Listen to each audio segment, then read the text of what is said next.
Hello everyone and welcome, I'm Kiv, and today we're going to be talking about how in Halo Infinite there is going to be a new Cortana which is going to replace the old Cortana that we know.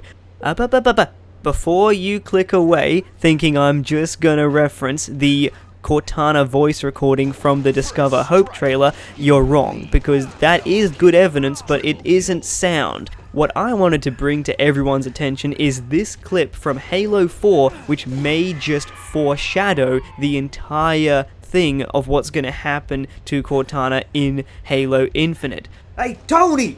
Roll the clip! They'll pair you with another AI.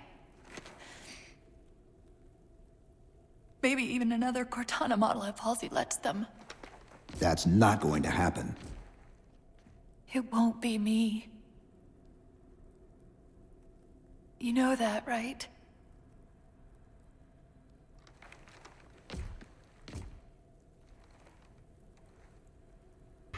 Alright, so from that clip and then also the audio recording from the Discover Hope trailer, there's basically two ways that 343 could set this out story-wise that I think would be probably the better options. Option number one is to just create a new Cortana, one that isn't batshit crazy like the one from Guardians, preferably.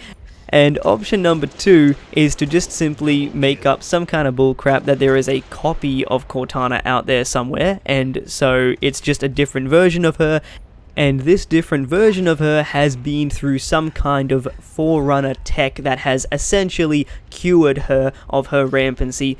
So she's back to normal, and her and the Chief can go off on their adventures and do what they do best, which is just roll through a absolute army of enemies and just butcher them left, right, and center.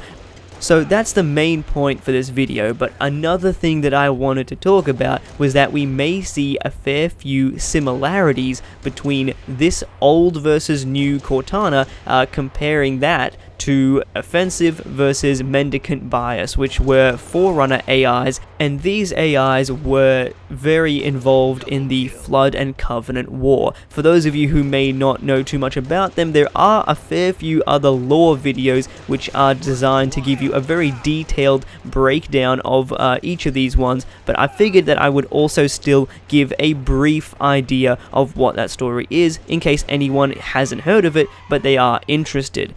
So basically, Mendicant Bias was a contender class AI for the Forerunners, which I suppose is their version of a smart AI for humanity, but it basically was one of their main AIs that assisted them in taking down the Flood. However, it got stranded and eventually stuck with a grave mind from the Flood. This Gravemind was able to then use the Logic Plague to infect and turn Mendicant Bias against its Forerunner creators, and because of this it allowed the Flood to get the upper hand in the war, because anything the Forerunners tried, Mendicant Bias would just be able to counter or shut down. So basically, Mendicant Bias ended up becoming a huge pain in the ass for the Forerunners to deal with, so they ended up coming up with another version of him, which they aptly named Offensive Bias. So that's because they were going back on the attack, and they figured, alright, Halo ring time, let's go boys, it's do or die now. And to my knowledge, Mendicant wasn't able to be defeated by Offensive Bias. He was just kind of there to keep him busy for long enough so that way the Halo rings could be fired off. And that is my knowledge of the story. If I am wrong in that, please correct me in the comment section down below. But why is this relevant? Well, I think that this could actually prove very vital to the story of Halo Infinite, because if our old Cortana that is batshit crazy ended up for some reason thinking that the Flood would be a potential answer to help kind of purify the galaxy, and then they get released and bada bing bada boom, you got your spiritual reboot of the Halo franchise. keep in mind, guys, this is all just my theory.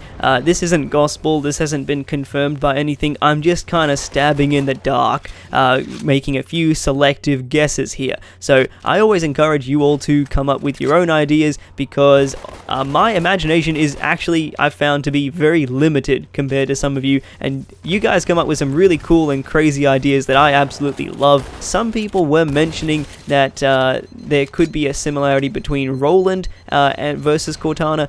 Maybe this is just me, but I honestly cannot see Roland and the Chief working together at all. Like, they just don't have the chemistry that Cortana and the Chief have.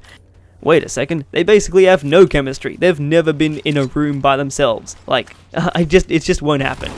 But that is just about it from me, guys. I hope you all enjoyed this video, and I'll see you all on the next one. I've been Kiv, and I'm out.